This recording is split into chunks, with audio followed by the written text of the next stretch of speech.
विद्यार्थ्यांनो, आम्ही जीवनातील विलक्षण विविधता आणि जिवंत जगाच्या प्रजातींमधील समानता पाहतो.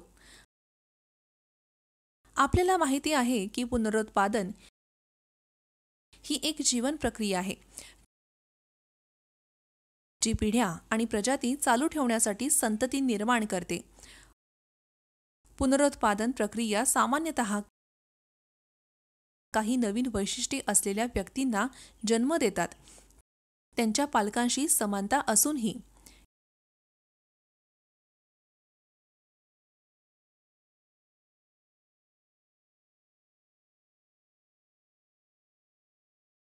इयत्ता 10वी जीवशास्त्राच्या आनुवंशिकता आणि उत्क्रांती या धड्यातून आणखीन एक महत्त्वाचा आणि मनोरंजक विषयातील फरक आणि आनुवंशिकता स्पष्ट करण्यासाठी येथे आहे. आपण कधी विचार केला आहे का, आपल्याला आपल्या वडिलांकडून आणि आईकडून गुण आणि वैशिष्ट्ये वारशाने कशी मिळतात? आपली काही वैशिष्ट्ये आपल्या आजी आजोबांकडून वारशाने मिळाली असतील.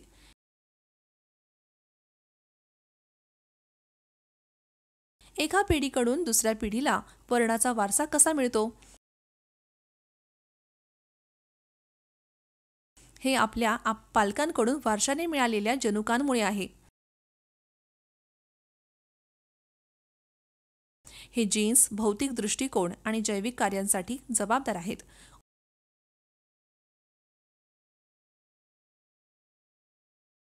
उदाहरणार्थ, डोळ्याचा रंग, केसांचा रंग, नाकाचा आकार, कानातले प्रकार इत्यादी परंपरागत गुण आहेत. परिणाम: या विषयाचा अभ्यास केल्यानंतर तुम्हाला पुढील गोष्टी कळतील. आनुवंशिकता, आनुवंशिकता आणि भिन्नता यांचा अर्थ जाणून घ्या. गुणसूत्र, DNA आणि जनुक यांच्यात फरक करा. DNAची रचना आणि प्रतिकृती समजून घ्या. मानवामध्ये लिंग निर्धारण. महत्त्वाचे शब्द: भिन्नता, संतती, वैशिष्ट्ये, आनुवंशिकता,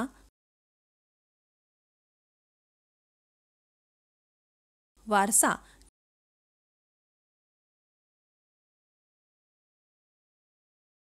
गुणसूत्र: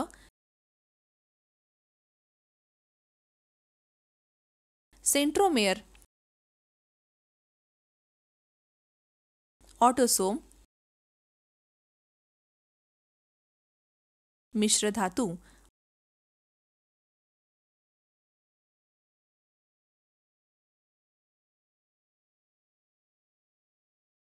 आनुवंशिकतेवर संकल्पना नकाशा पाहूयात.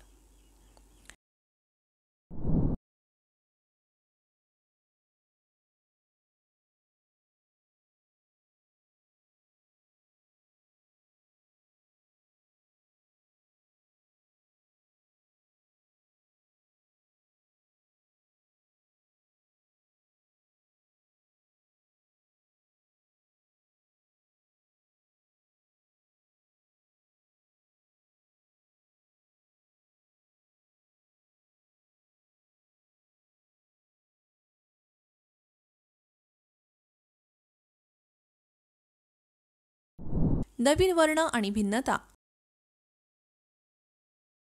जीवांच्या अगदी जवळून संबंधित गटांमधील वर्णांमधील फरक भिन्नता म्हणून ओळखला जातो. जीवशास्त्राची जी शाखा जीन्स, आनुवंशिक भिन्नता आणि सजीवांच्या आनुवंशिकतेशी संबंधित असते, तिला आनुवंशिक म्हणतात.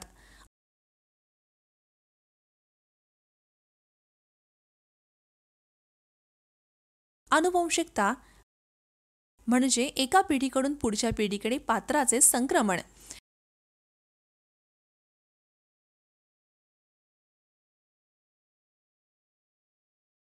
हे सर्व गुणसूत्रामुळेच घडू शकते. अनेकदा समूहातील नवीन वर्णामुळे वारशाने मिळालेली भिन्नता येऊ शकते.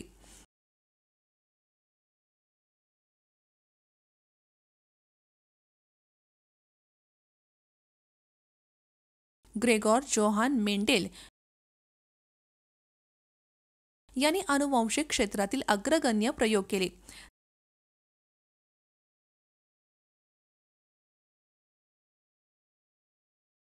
त्यांचे सामान्यतः आधुनिक अनुवंशिकतेचे जनक असे वर्णन केले जाते.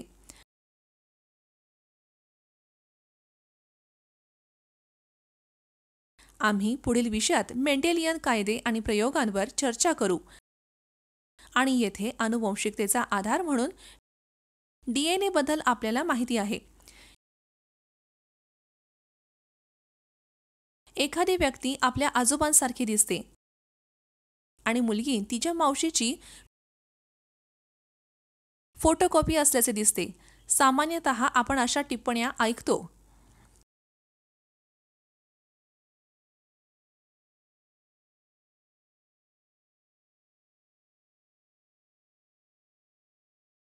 ही समानता पालकांकडून संततीपर्यंत प्रसारित झालेल्या अनुवंशिक वैशिष्ट्यांचे परिणाम आहेत. पालकांकडून संततीमध्ये वर्ण किंवा गुणांचे संक्रमण किंवा उत्तीर्ण होणे याला अनुवंशिकता म्हणतात.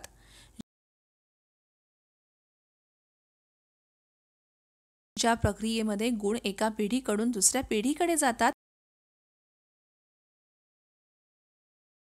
त्याला वारसा म्हणतात. गुण कसे व्यक्त होतात?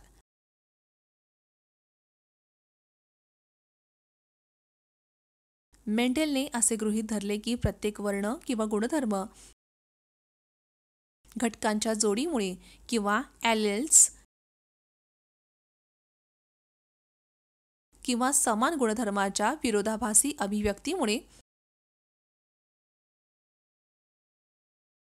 व्यक्त केले जातात.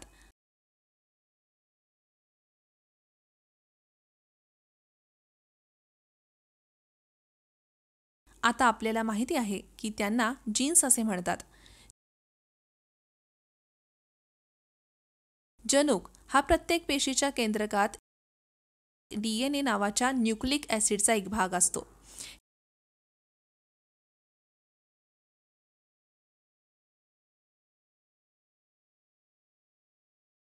हे गुण किंवा वर्णाची अभिव्यक्ती नियंत्रित करते. विषाणूंमध्ये आरएनए वर्णाची अभिव्यक्ती देखील नियंत्रित करू शकते. आपण वर्ग 8 पासून धड्यातील सेल जीवनाचे मूलभूत एकक मधील मानवी गालाच्या पेशीच्या निरीक्षणाच्या क्रियाकलापांशी परिचित आहात. मानवी गालाच्या पेशींचे निरीक्षण केल्यावर तुम्हाला पेशीच्या मध्यभागी एक प्रमुख केंद्रक आढळतो.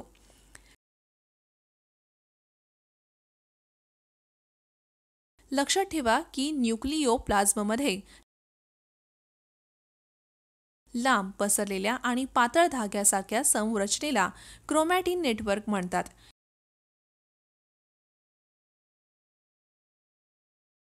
हे पातळ क्रोमॅटिन घनरूप होऊन पेशी विभाजन दरम्यान जाड आणि दृश्यमान गुणसूत्र बनते.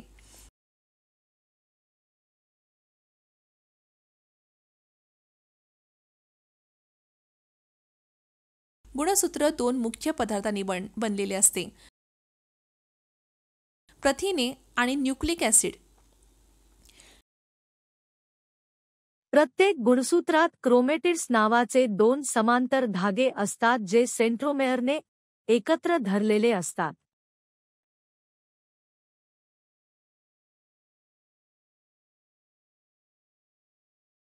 डीएनए रेणूमध्ये हजारो अनुवंशिक युनिट्स असतात.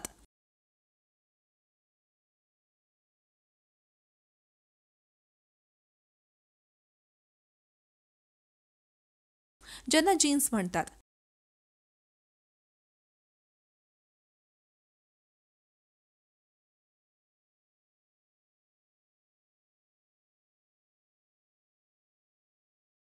जनुकाची रचना समजून घेण्यासाठी आपल्याला डीएनएची रचना आणि कार्य याबद्दल माहिती असणे आवश्यक आहे.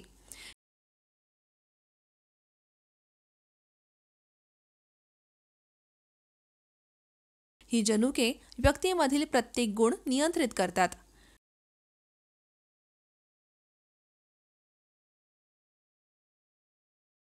जनुकाची रचना समजून घेण्यासाठी आपल्याला डीएनएची रचना आणि कार्य माहित असणे आवश्यक आहे. डीएनएची रचना. डीऑक्सिरोबोज न्यूक्लिक ॲसिड. डीएनए हे उच्च आण्विक वजन असलेले मॅक्रोमोलिक्यूल आहे. ही अनुवांशिक सामग्री आहे जी अनुवांशिक माहिती एका पिढीकडून दुसऱ्या पिढीकडे घेऊन जाते. काही वनस्पती आणि प्राणी विषाणू वगळता जवळजवळ सर्व जीवांमध्ये डीएनए असतो.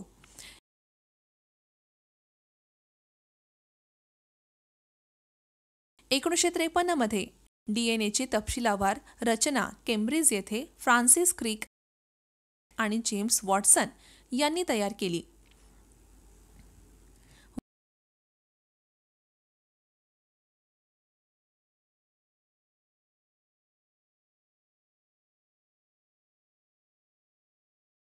वॉटसन आणि क्रिक यांना फ्रँकलिन आणि मॉरिस विलिंग्सन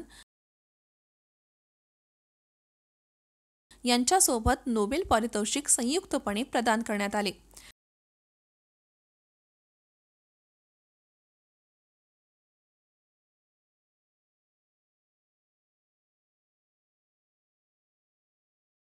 त्यांनी शोध लावला की डीएनए रेणू हा सरळ जिन्यासारखा दिसतो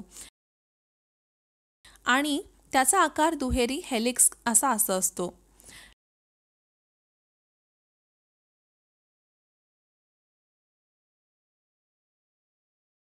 डीएनए रेणूत 2 बहुन्यूक्लियोटाइड साखळे असतात ज्या एकमेकींच्या विरुद्ध दिशेने असतात.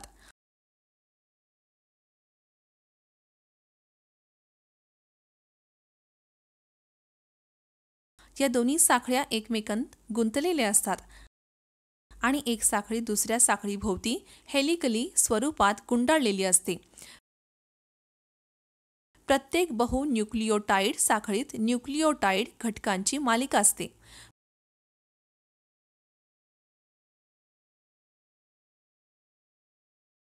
प्रत्येक न्यूक्लियोटाइड घटकात 3 प्रमुख घटक असतात.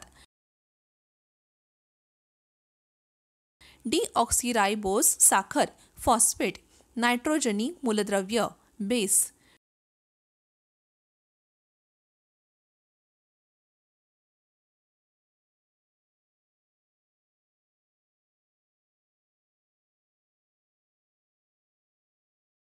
डीऑक्सिराइबोज साखर ही एक पेंटोज साखर C5H10O5 आहे.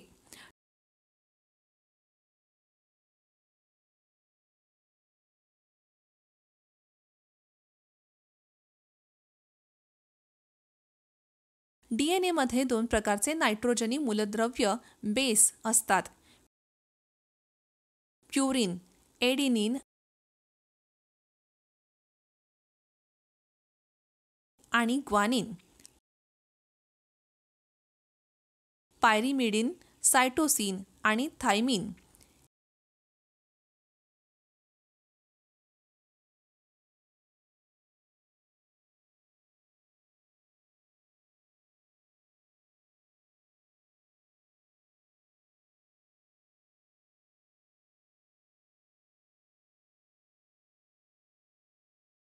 एका बहुन्यूक्लियोटाइड साखळीतील प्युरिन मूलद्रव्य नेहमी दुसऱ्या साखळीतील पायरिमिडिन मूलद्रव्याशी जुळते.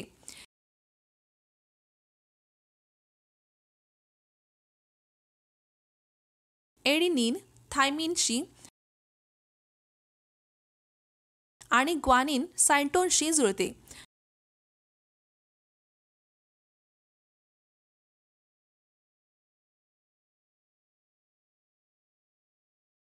याला पूरक आधार जोडणी असे म्हणतात.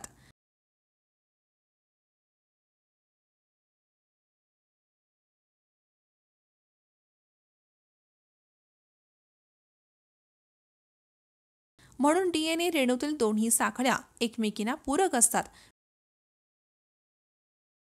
पण एकसारख्या नसतात.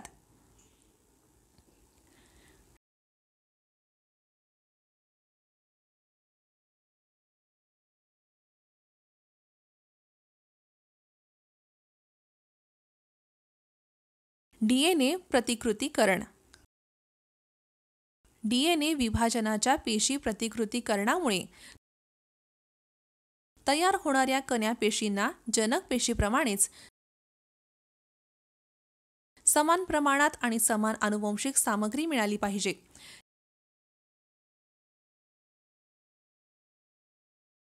यासाठी मातेच्या पेशीतील आनुवंशिक सामग्रीचे प्रमाण दुप्पट होणे आवश्यक असते. पेशी विभाजनाच्या इंटरफेस दरम्यान प्रत्येक गुणसूत्रातील डीएनएची प्रतिकृती तयार होते, ज्यामुळे आनुवंशिक सामग्रीचे कण्या पेशींमध्ये समप्रमाणात वितरण सुनिश्चित होते.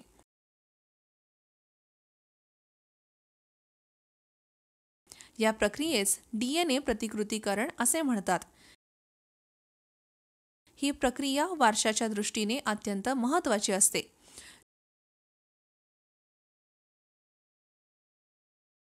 गुणधर्म डीएनएच्या रासायनिक स्वरूपावर अवलंबून असतात आणि त्यामध्ये थोडासा बदल झाला तर विविधता निर्माण होऊ शकते.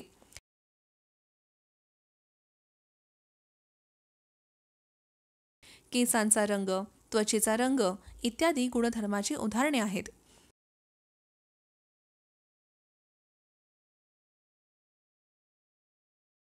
डीएनएच्या रासायनिक संरचनेतील सूक्ष्म वारसागत बदलांमुळे संततीच्या वैशिष्ट्यांमध्ये बदल होऊन विविधता निर्माण होऊ शकते. लैंगिक गुणसूत्रांचा शोध. वॉल्टर सटन आणि थॉमस हंट मॉर्गन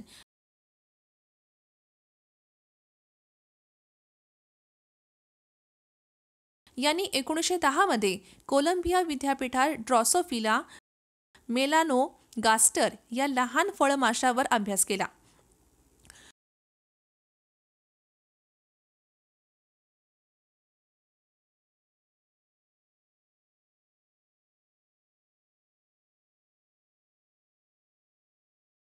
ड्रॉसोफिलामध्ये आढळलेल्या लैंगिक गुणसूत्र संबंधित गुणधर्माच्या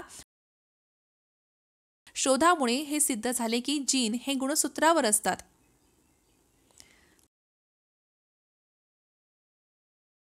त्यांनी ड्रोसोफिलातील वारशाचे तपशील तयार केले. मानवामध्ये लैंगिक निर्धारण. आपण आपले गुणधर्म आपल्या पालकांकडून वारसा म्हणून प्राप्त करतो. चला पाहूया मानवामध्ये लैंगिक निर्धारण कसे होते. प्रत्येक मानव पेशीत 23 जोड्या 46 गुणसूत्रे असतात.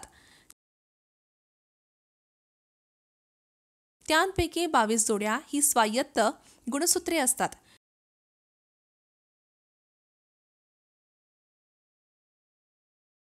शेवटची एक जोडी ही लिंग गुणसूत्रे म्हणून ओळखली जाते.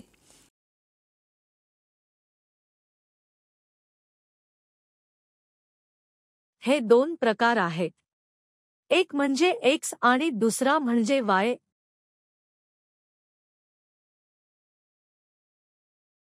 हे 2 गुणसूत्र एखाद्या व्यक्तीचे लिंग ठरवतात. महिलांच्या पेशींमध्ये 2 X गुणसूत्र असतात. X पुरुषांच्या पेशींमध्ये एक X आणि एक Y गुणसूत्र असते.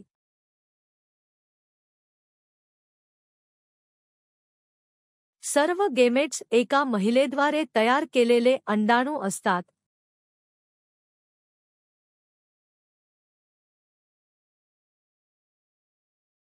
पुरुषाने तयार केलेले शुक्राणू 2 प्रकारचे असतात. एक X गुणसूत्र असलेले आणि दुसरे Y गुणसूत्र असलेले.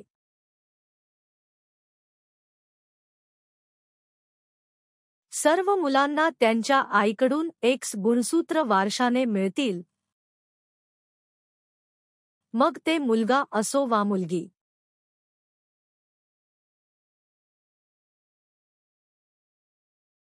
अशा प्रकारे मुलांचे लिंग त्यांच्या वडिलांकडून मिळालेल्या गुणसूत्रांवरून निश्चित केले जाईल. ज्या मुलाला वडिलांकडून X गुणसूत्र वारशाने मिळते ते मुलगी असते आणि ज्याला वडिलांकडून Y गुणसूत्र वारशाने मिळते ते मुलगा असते. तर आता तुम्हाला व्हेरिएशनची मूलतत्वे माहीत आहेत. आनुवंशिकता आणि वारसा आणि पुढील विषयावर मेंडेलियन प्रयोग आणि कायदे याबद्दल तपशीलवार चर्चा करू.